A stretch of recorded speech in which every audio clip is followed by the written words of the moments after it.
Keith Thurman is supposed to return to the ring in July, and they say his possible opponents are going to either be Devon Alexander or Andre Berto. These are both inactive fighters with similar uh, stats and stuff like that. Now, both of them, they both started their pro careers in '04.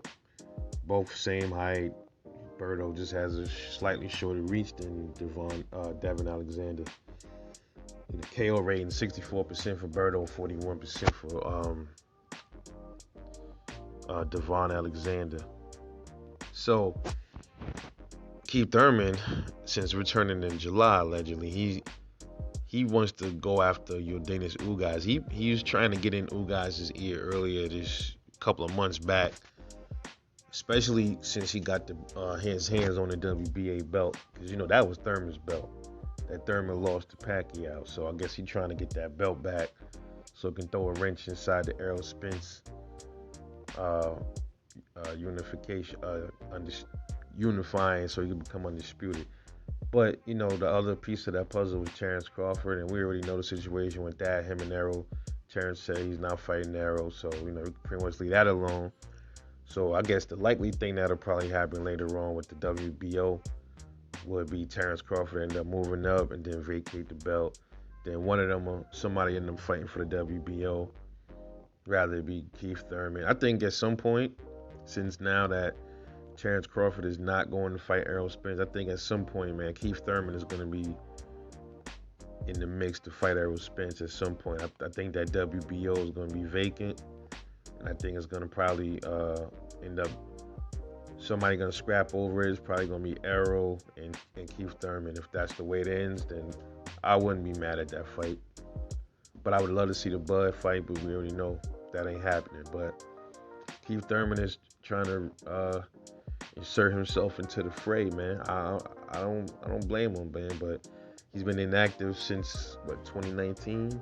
It's almost 2 years. So he needs to get back in there and fight somebody. And I guess Berto or Devon Alexander will be I don't know what you want to call those two gatekeeper fights for him or something like that. One of those two. I expect him to fully beat one of them. I know he's been out of the ring a while, but they have too. I think Berto, his last fight was 2018. I'm not sure. I gotta go check. But I guess to him, he gotta take a tune-up fight before he goes in there with the big dogs. But he wants to fight Ugas, and I'm not so certain how this is gonna play out, because I haven't seen it. We haven't seen an official announcement on the Errol Spence and Yordenis Ugas fight yet. I wonder what's going on with that. I don't know. But it would be amazing if Ugas did fight Thurman beats Ugas, and that's a quicker way for an Errol Spence Keith Thurman fight to take place. So this thing could play out either way. Or you might get the WBO get vacated by Crawford when he move up or retire or whatever.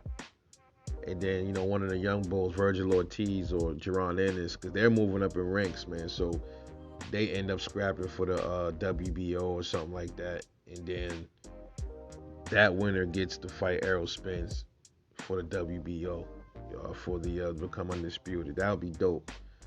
So I'm just, like I said, I'm removing Terrence Crawford out the equation.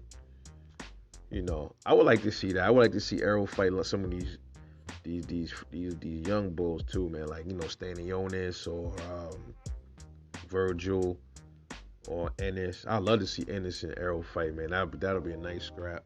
I like to see that. But anyway, let me know what you think about Keith Thurman's possible return in July and his opponent choices. Devon Alexander and Andre Berto. Let me know what you think about it. Like and subscribe. I'll catch you guys on the next one. Peace.